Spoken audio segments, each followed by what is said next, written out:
Is the glass half full or half empty?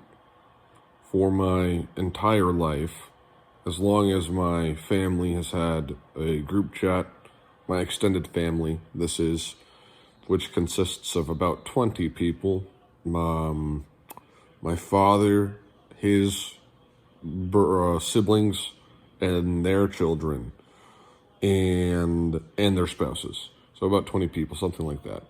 And for the longest time, I very arrogantly viewed this as like an excuse or something dumb, not worth my time. I didn't appreciate it.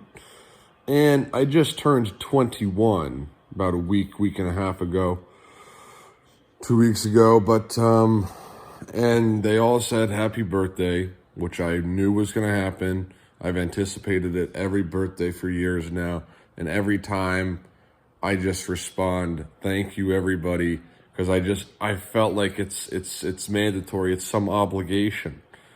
And because it kind of is, to uphold the social cohesion and whatever strength that we have as a family. But because to me, the next youngest person, I'm 21. Then I have a cousin that's 30, and then another cousin has a child that is 6. So I'm 10 years on both sides of the spectrum, and I've always been that way. So it's made it incredibly hard to connect with them, especially when you only see them once a year, roughly once a year. And so I've kind of, and I think I'm neurotypical, which I think has to do with being raised by screens and, social media and all that crap. I mean, that's a topic for another video, but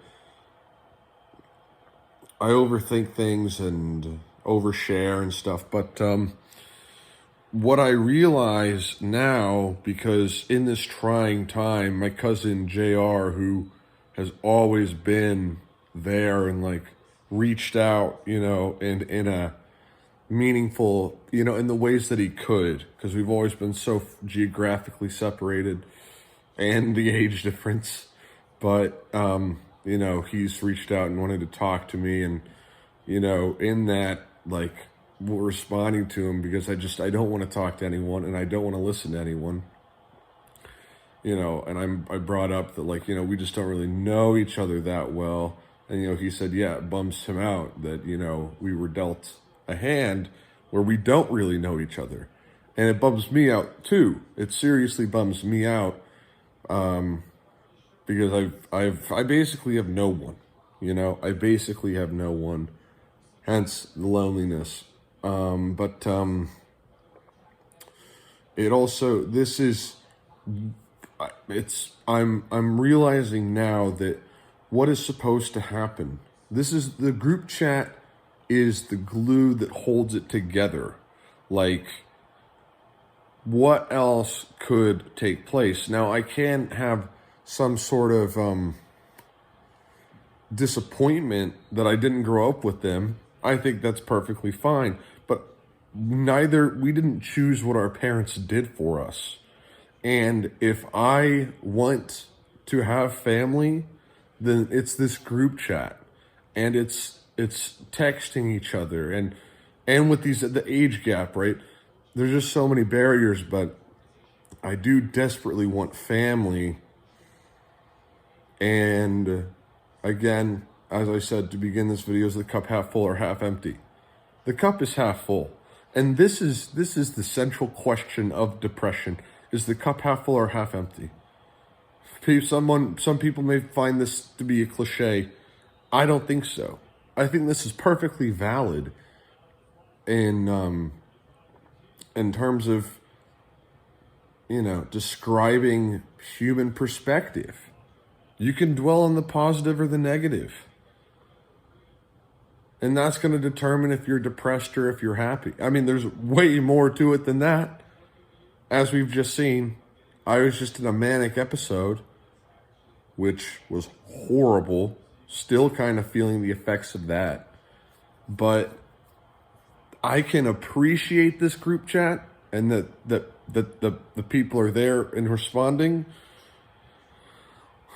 and maintaining the relationship in the modest, humble way that they are, where I can say there's no relationship here. And I could be the first domino in a series of dominoes that doesn't respond because I don't care. And it could be the end of the relationships. And I don't want that to be the case. And it's hard for me to, know what to say because I'm neurotypical and, don't know them, and I'm so much younger and all these things.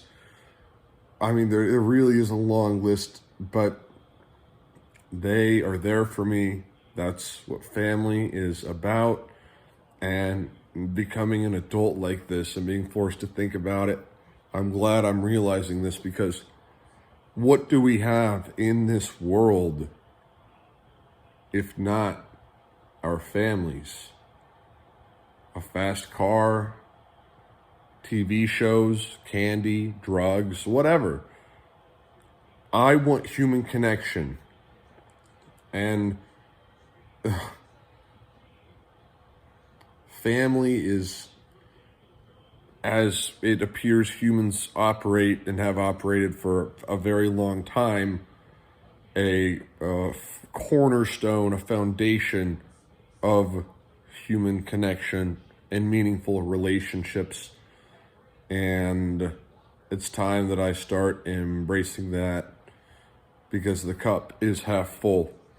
And I think that's what it means to beat depression, is to realize the cup is half full. So focus on what you got. Focus on what you could work to have. I know that's what I'm doing and trying to do, and I wish anyone watching this far the best of luck.